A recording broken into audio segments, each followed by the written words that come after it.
Cool! Anyway, so during the prom, would you believe there's another explosion from the power plant that opens up a cave that leads directly to the Moonstone? Wow, what are the odds of that? And everyone comes together to save it, and they all learn the same lesson they learned back in the first movie already again. So, oh boy, real glad we did this. Yeah, so this movie makes about 0 sense. Like, it's not even just a couple plot holes here and there, just the whole thing is bafflingly nonsensical. Like, they go through all the trouble of introducing all these new characters, but then we learn nothing about them and have no reason to care about anything they're doing. And I mean, the werewolves could have been pretty cool, but like, all they do is just...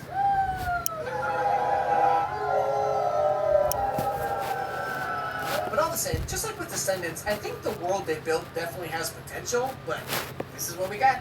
Oh yeah, I totally forgot. So Zed does a rap battle with Bucky, and then Addison's necklace messes with his wristband, and Zed turns into a zombie, and then the whole school is like, oh my goodness, it's a zombie. And so Bucky wins, and now he's the school president. You know, just in case you're like really invested in the story, there you go.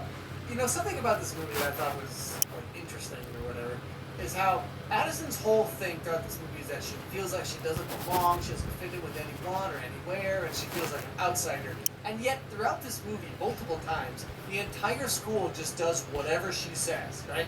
Like when the werewolves are like, I want to join your school, and Addison's like, okay, come on in. Everyone else is like, well, I mean, Addison said it's okay, so I guess it's fine. And then later on, the werewolves are trying to stop the demolition or whatever, and then Addison's like, we need to get the whole school involved. And the whole school's like, okay. Addison sings a song and has this whole thing about how she feels like she doesn't belong anywhere, but everyone just does whatever she says. So I don't know what's going on with you, Addison. It seems like it's all in your head. But you know, something about this movie that reminded me of Descendants, besides a lot of things, but Zombies 2 feels like it's aimed at such a younger audience than the first one was. And like Descendants 2 was the same way, where Descendants 2 came out and they had the talking dog, and just like suddenly everyone was